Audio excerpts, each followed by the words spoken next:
Greg, great to see you. You know, during the midterms, Brian Kemp earned about 200,000 more votes than Herschel Walker. Your sense of how both campaigns are going after those Republican-leaning voters who were turned off by Walker?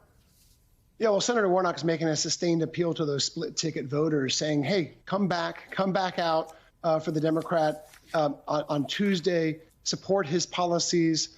And part of it is also he's staying away from President Joe Biden. He's not trying to give them a reason to stay home. Meanwhile, Herschel Walker, his message really hasn't changed. He's still talking to the far-right base, the MAGA base, transgender politics, border control, issues like that aren't as resonant with middle-of-the-road voters. But now he has Governor Brian Kemp at his side. And, of course, Kemp might be the most powerful messenger on the GOP side to those voters because a lot of those voters backed him as well. I realize that I framed the last question as talking about sort of more moderate voters, but it seems like a lot of the discussion around Georgia has been around independent voters. How much of this is going to come down to who they vote for?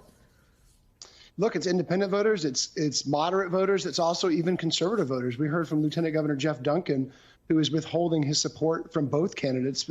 It's not a surprise that he's not going to vote for Senator Warnock, but he becomes one of the most high-profile Republicans who's refusing to back Herschel Walker here in Georgia. And he represents that sort of core of soft Republican supporters who don't see a reason to go back out and vote for Herschel Walker. And had Senate control been on the line, some of those Republicans might just hold their nose and vote for Herschel Walker. But because it's about the 51st seat, not that right. Even split, it's not as important to some of those voters. Which is the analysis you gave me what feels like just yesterday as we were watching the national results roll in. You know, President Obama stumping for Warnock Thursday sort of mocked some of Walker's behavior on the campaign trail. Take a listen.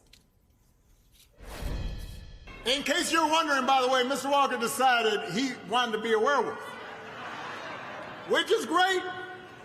As far as I'm concerned, he can be anything he wants to be, except for a United States Senator.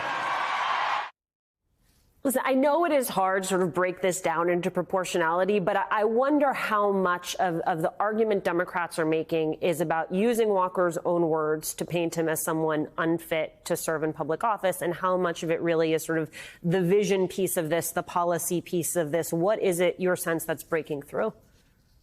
Look, the policies are so important. You know, Senator Warnock is one of the reasons why Joe Biden has been able to push a more aggressive agenda the last 2 years, because, of course, he helped flip control of the chamber.